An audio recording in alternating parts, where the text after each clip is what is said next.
என் அன்பு தங்கமே, உன்னை யார் கஷ்டப்படுத்தினார்களோ, யார் உன்னை அவமானப்படுத்தினார்களோ, யார் உன்னை இழிவாக பேசினார்களோ அவர்களுக்கு தக்க தண்டனையை நான் கொடுத்து விட்டேன்.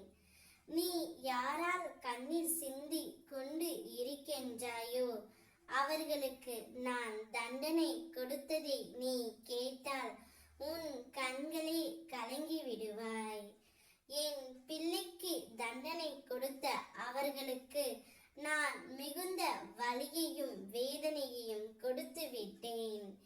அப்படிப்பட்ட ஒரு வலியை நான் அவர்களுக்கு கொடுத்து விட்டேன் தங்கமே. எப்படி என் பிள்ளையின் கண்ணீருக்கு காரணமானவர்கள் அனைத்தும் உன்னிடம் வந்து சேரப்போகிறார்கள். உன் காலில் வந்து விழப்போகிறார்கள். நாங்கள் செய்தது தவறுதான் என்று உன்னிடம் வந்து மன்னிப்பும் கேட்கப் போகிறார்கள். அப்படி ஒரு தண்டனையை நான் அவர்களுக்கு கொடுத்து விட்டேன். உன் கண்ணீருக்கு யார் காரணமாக இருந்தாலும் அவர்கள் வாழ்க்கையில் மிகவும் கஷ்டத்தை அனுபவிப்பார்கள். என் பிள்ளை எனக்கு உண்மையாக இருக்கும் பொழுது என் பிள்ளையின் கண்ணீரை துடைக்க என்னுடைய கரம் உதவி செய்யும்.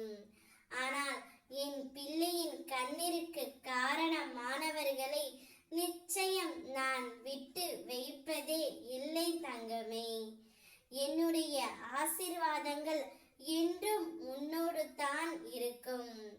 உன் கரம் பற்றி நடத்த நான் இருக்கும் பொழுது எங்கனம் நீ வீழ்வாய்? உன்னுடைய வாழ்க்கை சக்கரத்தை சுழற்றுபவன் நான். உன்னோடு நான் இருக்கின்றேன்.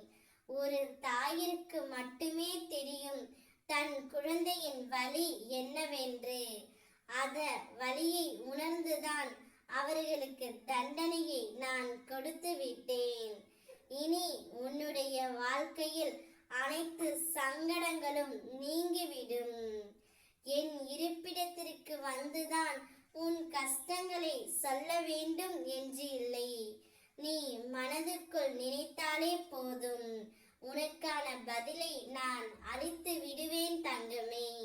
ஓம் சக்தி, பராசக்தி.